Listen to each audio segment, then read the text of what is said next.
Saudações fraternais! Eu sou Frater Rosemat Abifi e este é o Pelotas Oculta.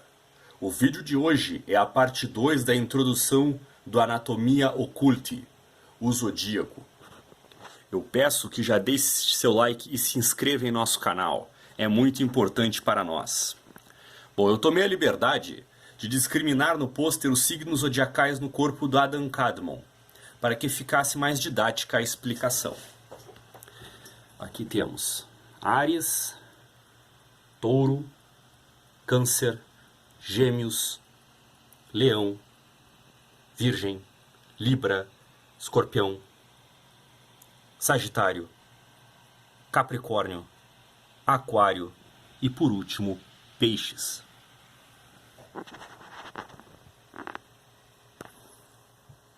Como vocês podem perceber, os signos estão distribuídos no corpo humano de forma deliberadamente livre. Não na ordem. Mas por quê? A resposta é simples. De acordo com os esoteristas do passado, os signos regem determinadas áreas do corpo, quase da mesma forma que os chakras. A saber, Áries, cabeça, cérebro e dentes superiores, sistema cérebro-espinhal.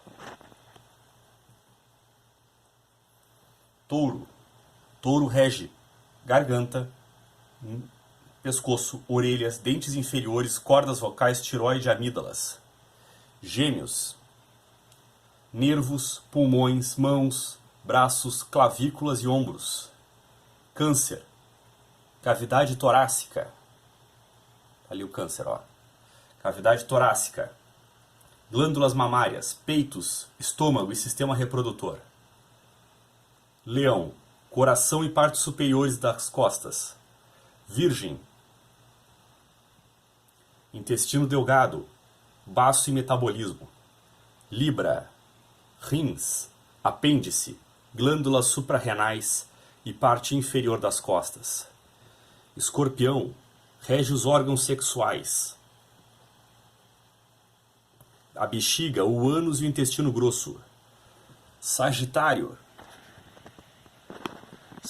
Sagitário rege as coxas, os quadris, a região pélvica, o fígado e parte superior das pernas.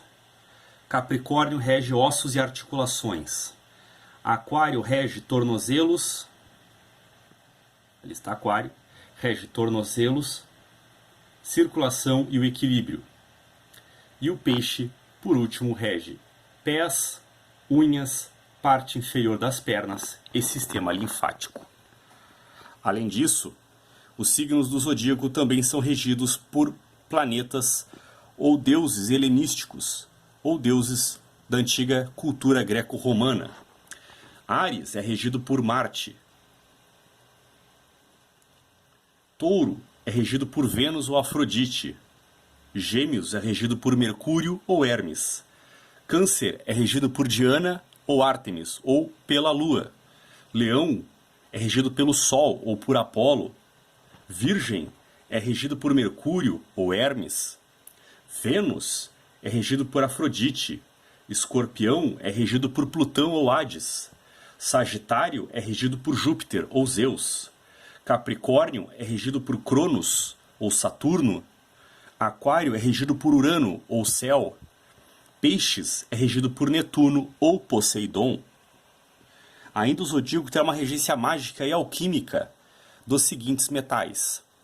Áries será o ferro, Touro será o bronze, Gêmeos, Mercúrio, Câncer, a prata, Leão, o ouro, Virgem, a platina, Libra, o cobre, Escorpião, o ferro, Sagitário, o estanho, Aquário, urânio e Peixes pelo estanho novamente. Além disso, o número 12 possui poder e valor. Janeiro, fevereiro, março, abril, maio, junho, julho, agosto, setembro, outubro, novembro e dezembro. Os 12 meses do ano. O ano é composto por 12 meses. A Terra, ela dança em torno de si mesma e ela dança em torno do Sol.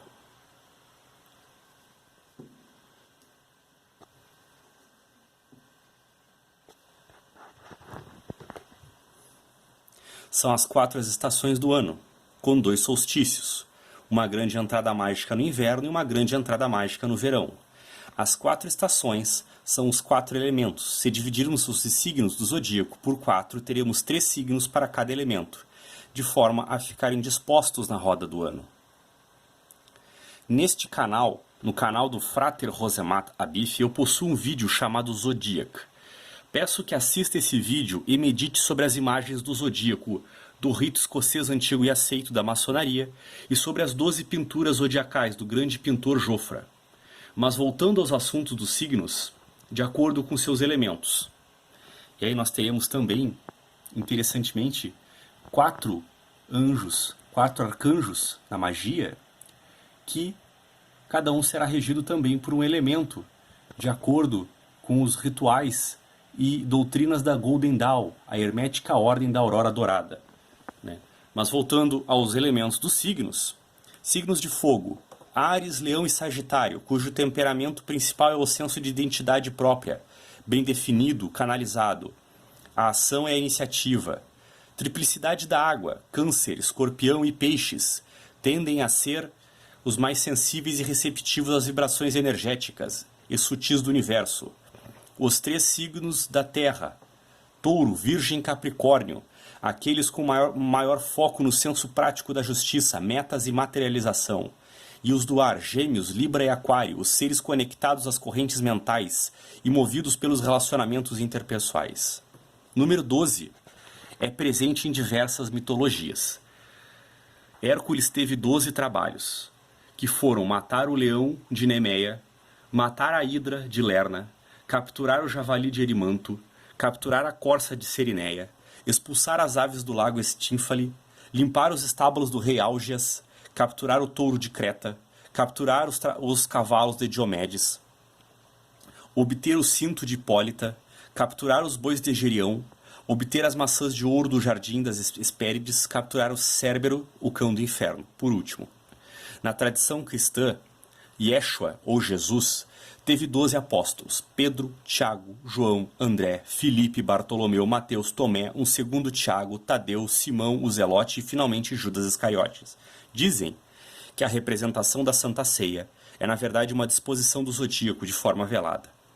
Além disso, encontramos no livro de Apocalipse o número 12 da seguinte forma: no conjunto de 12 apóstolos com a nova igreja por meio do Novo Testamento para representar a sexta era. A mulher coroada com 12 estrelas. A cidade santa tem 12 fundamentos e 12 portões. A árvore da vida dá 12 frutos. Os eleitos de Deus consistem em 12.000, selados em cada uma das 12 tribos. Versos evangélicos com o número 12. Vós vos sentareis nos 12 tronos, julgando as 12 tribos de Israel.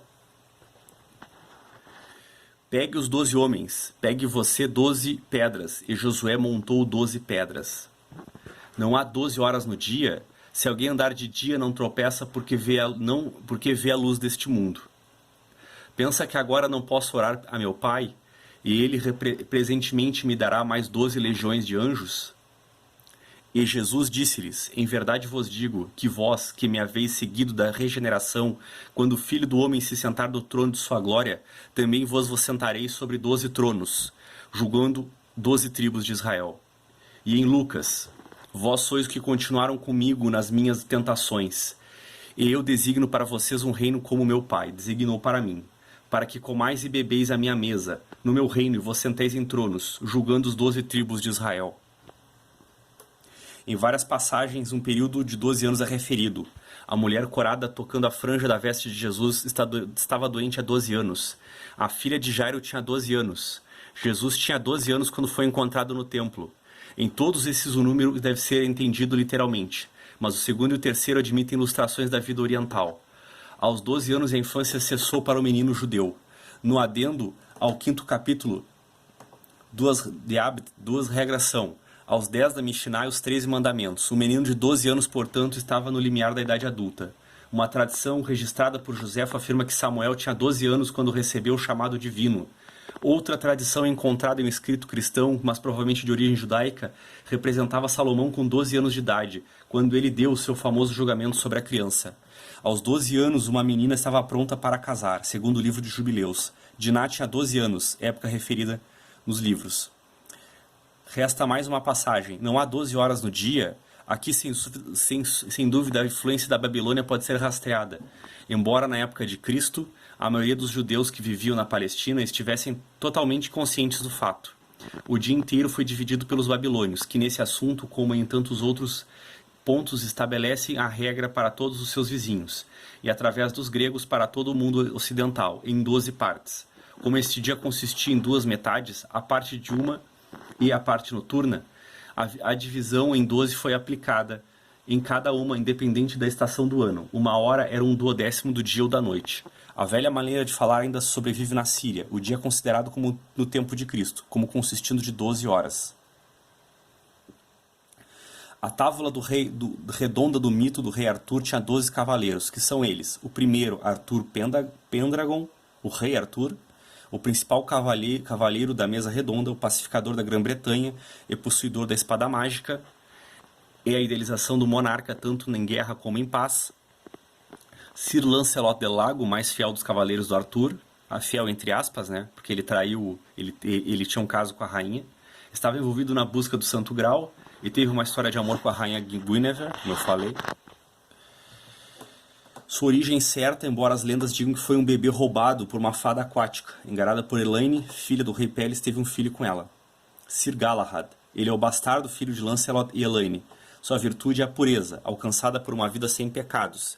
Ele é o único que pode alcançar o Graal. Sir Perceval do país de Gales. Ele é um nobre que entrou com Sir Galahad no castelo do Graal e que em algumas versões sua amada se chamava Blanca Flor. Sua história tem sido usada com variações na literatura moderna. Sir Bors de Ganis é o nome de algum cavaleiro da mesa redonda dividido em pai e filho. O pai, rei da Galiza, foi um dos principais colaboradores de Arthur e o filho é o terceiro cavaleiro que chegou até o Graal. Sir Bedivere, marechal do rei, é aquele que retorna à Senhora do Lago com a espada monarca Excalibur. Senhor Tristan de Leones tem origem no folclore celta. Ele é o segundo cavaleiro mais valente, mas às vezes ele recorre a truques e se afasta do alto nível moral exigido de um cavaleiro. Ele é o protagonista da lenda medieval de Tristão e Isolda. Sir Gawain, ou Gawain, ele é o filho de Morgana, feiticeira de Arthur. Fervorosamente leal ao rei Arthur e às vezes é imprudente. Ele é um dos primeiros cavaleiros a fazer parte da mesa redonda. Rei Pelionore tornou-se amigo do Arthur depois de derrotá-lo e quebrando a espada de pedra. Dizia que era descendente da linhagem real de José de Arimateia. Parte dos conservadores do Graal, ele era pai de Sir Perceval. Sir Lamorak of Wales. Ele foi o cavaleiro mais rápido, filho também do rei Pelionore. Morreu nas mãos de Mordred, o suposto filho de Morgana e Arthur. Sir Gaheris é talvez o menos importante da mesa. Ele é o escudeiro de seu irmão mais velho, Gawain, que por um assassinato ele é exilado da corte, embora mais tarde ele reapareça no grupo. Sir Kay, ou Steward, é conhecido mundialmente graças ao filme da Disney. Arthur foi adotado pelo pai de Sir Kay, Sir Hector, que chamou de escudeiro filho. Kay acaba sendo um cavaleiro da mesa redonda depois de reconhecer Arthur e se arrepender de seu comportamento ao tentar se apropriar do mérito de tirar a espada de pedra. A coroa do rei da Inglaterra possui 12 pedras incrustadas, pedras preciosas. São 12 as tribos de Israel. Os nomes das tribos são Ruben, Simeão, Judá, Zebulon, Issacar, Dan, Gad, Aser, Naftali, Benjamim, Manassés e Efraim. Os 12 irmãos são 12 os irmãos de José do Egito, são 12 os juízes de Israel na Bíblia hebraica, são 12 os grandes patriarcas na Bíblia hebraica, são 12 os profetas na Bíblia hebraica. São 12 reis de Israel, 12 príncipes de Israel, 12 jóias no peitoral do Cohen Hagadol, do sumo sacerdote do templo de Salomão. 12 pães propiciais. As 12 tribos estão ligadas à unidade da nação. Existem 3 tribos ao norte, 3 ao sul, 3 a leste e a oeste do tabernáculo, formando uma cruz, e o tabernáculo é o centro, da mesma forma que o zodíaco é dividido em 4 elementos. A história mais antiga que pude encontrar é os 12 príncipes nativos, a Dodedárquia, de Heródoto e Diodoro, onde Psaméticos derrotou seus 11 corregentes em Momefis. O número 12 é derivado dos 12 pátios da coluna do labirinto, que, segundo Heródoto e Diodoro, foi construído pelos 12 príncipes, ao passo que esse edifício gigantesco já existia há 1500 anos. 12 horas da noite atribuídas a Osíris, com seus companheiros assessores e personificando deuses, em cuja cabeça estava Horus, o sol nascente. Isdubar, da antiga Babilônia, e suas 12 grandes aventuras. Conselho dos 12 do Aerópago, sob o qual estavam, além de conselhos subordinados de 12. Alexandre, o Grande, e seus 12 Cheddars. 12 Drotars, que presidiram os mistérios ondínicos, evidentemente personificaram os 12 nomes sagrados e secretos ou inefáveis de Odin, o Votan, o pai de todos. 12 filhos de Rômulo, fundador de Roma. 12 Luperti, sacerdotes de Pan, foram introduzidos em Roma por Rômulo.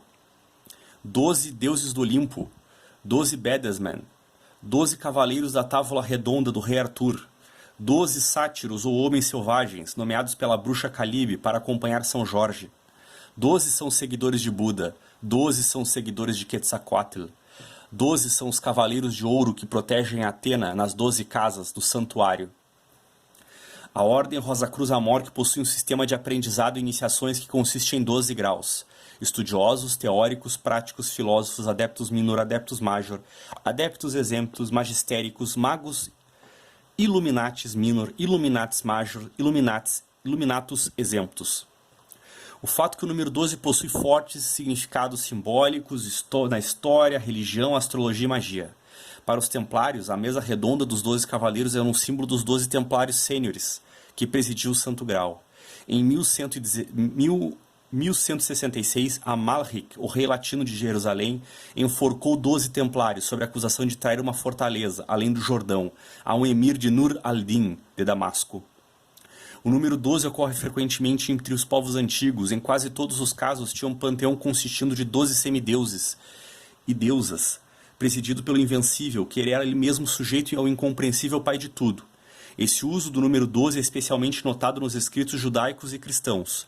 Os 12 profetas, os 12 patriarcas, as 12 tribos, os 12 apóstolos, cada grupo tem certo significado oculto, pois cada um se refere ao divino duodécimo, ou deidade 12, cujas emanações são manifestadas no universo criado tangível através de 12 canais individualizados. 12 ilustres cavaleiros, o 11º grau do rito escocês, antigo e aceito, mais acertadamente sublime cavaleiro eleito, vê 12 pontos originais da maçonaria.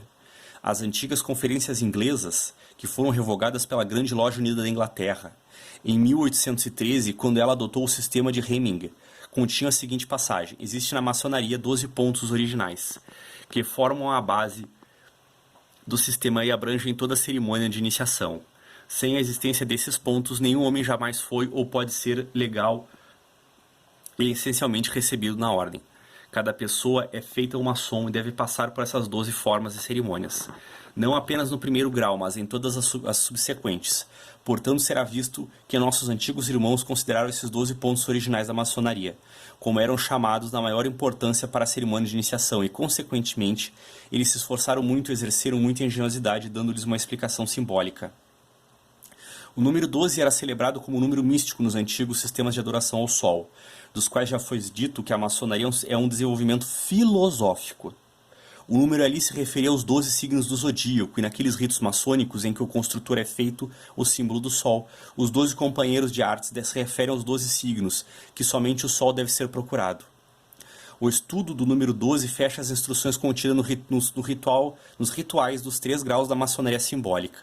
Já externamos a nossa opinião pessoal do que o estudo dos números, a nosso ver, não deveria ultrapassar do número 12 para os graus da maçonaria simbólica, ficando o 10 e os que lhe seguem reservados aos estudantes integrados da maçonaria. Capitular. Assim não pensam os nossos maiores e nos acostumados a obedecer, empreendemos o estudo do 10, do 11 e finalmente do 12, o que faremos agora.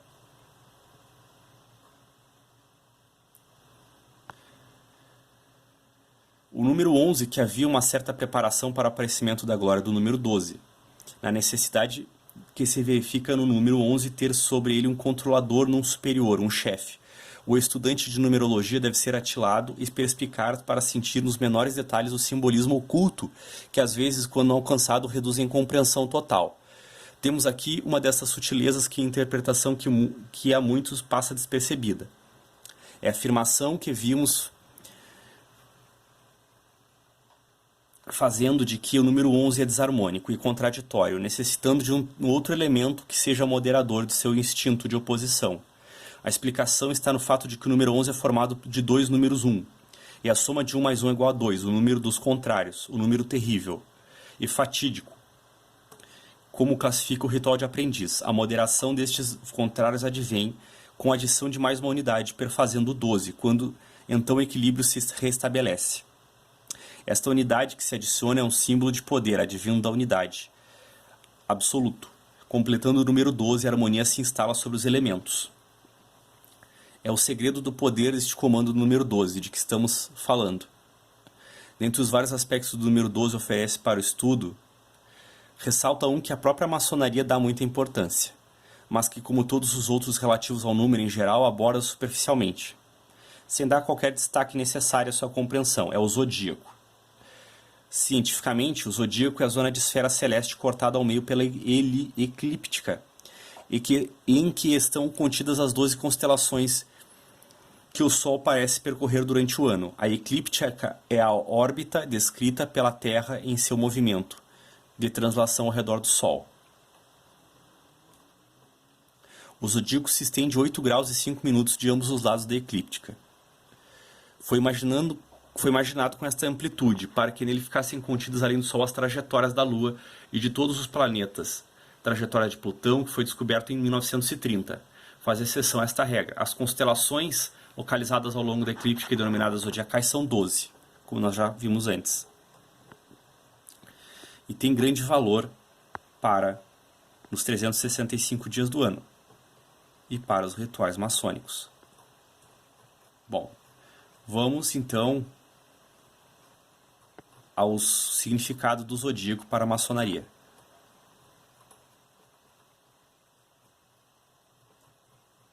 Touro.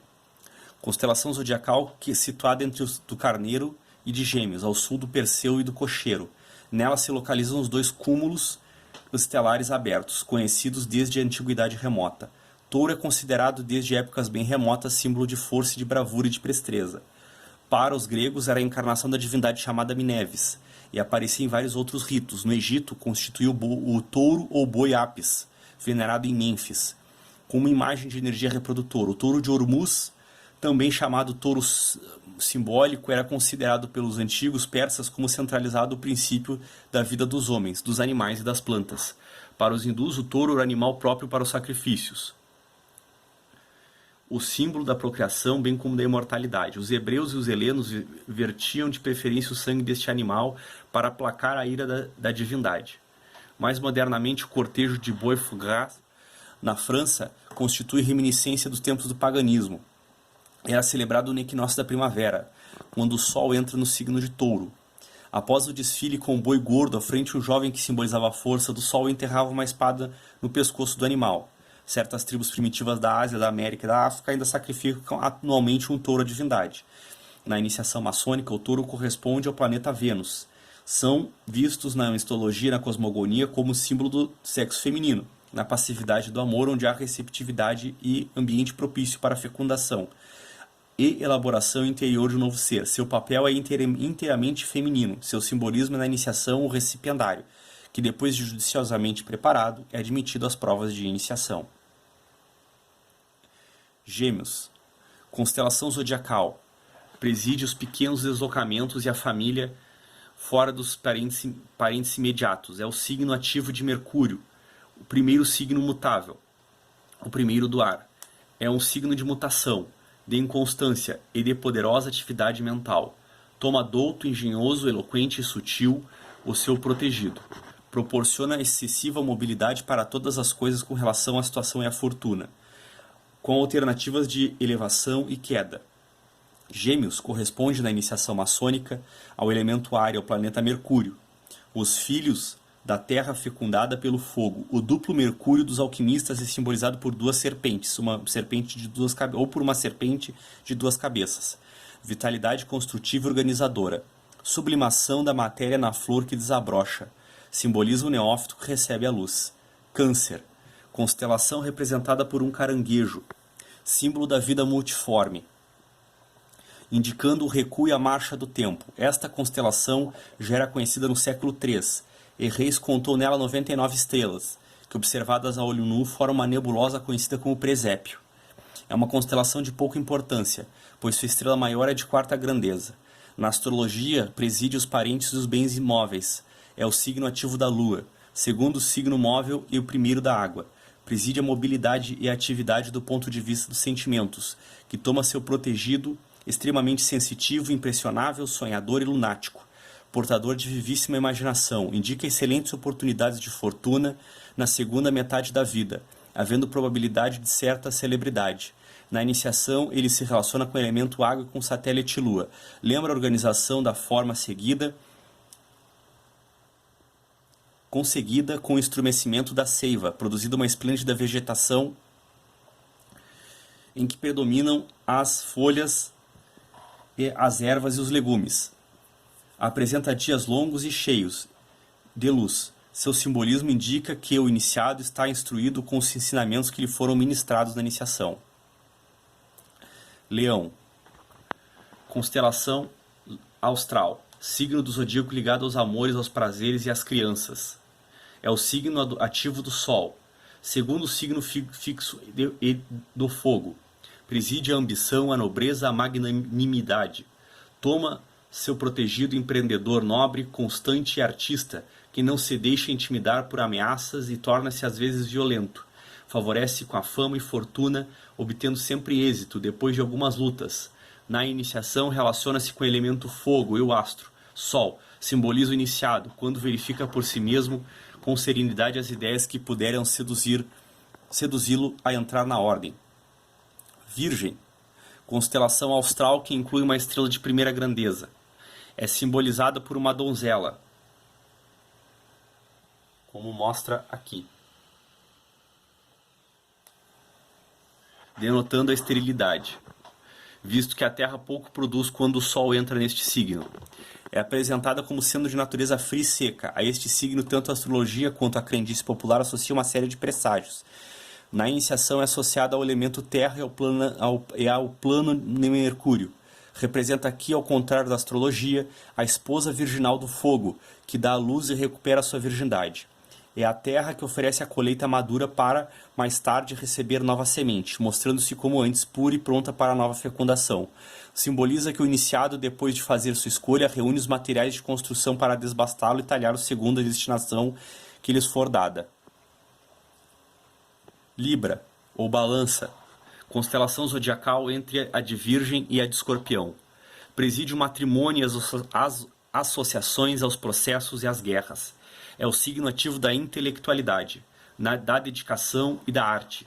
Seu protegido é simpático, afetuoso, amável e às vezes pouco sensual. Pode produzir sabores e infelicidades imprevistas, mas também pode elevar muito, depois de muitas lutas. Oferece oportunidade de herança e legados, de bens-vindos de mulher. A possibilidade de desentendimentos matrimoniais. Ele preside o equilíbrio entre as forças construtivas e destrutivas. Na iniciação associa-se ao elemento ar e ao planeta Vênus. Simboliza o companheiro em estado de desenvolver seu máximo de atividade utilmente empregado. Escorpião. Constelação meridional situada parcialmente na Via Láctea e próxima à constelação da Balança. Sua estrela mais brilhante é Antares. Seu signo, que preside a morte e as heranças, é o signo passivo de Marte. O terceiro signo fixo e o segundo da água, violento e poderoso no bem ou no mal, é o signo da morte e da regeneração. Da vontade poderosa e irresistível, sentimentos violentos e forte paixão. As violências praticadas neste signo podem ser ativadas como passivas. A possibilidade de riqueza no último quartel da vida. Na iniciação associa-se ao elemento água ao planeta Marte. O Sol começa a descer para o hemisfério austral, causando desorganização dos elementos dissociados que procuram novas associações. Simboliza o conluio dos maus companheiros e ainda Hiram ferido de morte. Então, Escorpião representa a morte. Significa que, provavelmente, dentro do templo, aqui, Hiram-Bif caiu morto. Sagitário, constelação astral, representada sob a figura de um centauro, que segura um arco arretesado e armado de flecha, está situado em uma das regiões mais densas da Via Láctea. Localizado na sua direção o centro de nosso sistema galáctico. Situa-se entre Escorpião e Capricórnio. Há nesta constelação uma estrela de primeira grandeza denominada Alfa Centauro. É o signo do desprendimento da parte espiritual, quando deixa o corpo material. A tristeza e a desolação constituem a influência deste signo. Na iniciação, associa seu elemento fogo ao planeta Júpiter, ou Zeus. Hiram está morto e seu espírito se destaca do corpo e paira nas alturas. Tudo é tristeza e pavor. A natureza toma um aspecto de desolação. Simboliza os obreiros abandonados sem direção que, lamentando, se dispersam à procura do mestre assassinado. Capricórnio, constelação zodiacal entre Sagitário e Aquário. É representada nos antigos monumentos por uma cabra ou por uma figura, com a parte anterior semelhante a uma cabra e a posterior semelhante a um peixe. Era consagrada a Pan, transportada ao céu por Zeus. Tornou-se a constelação astral de Capricórnio, cuja aparição anuncia o inverno.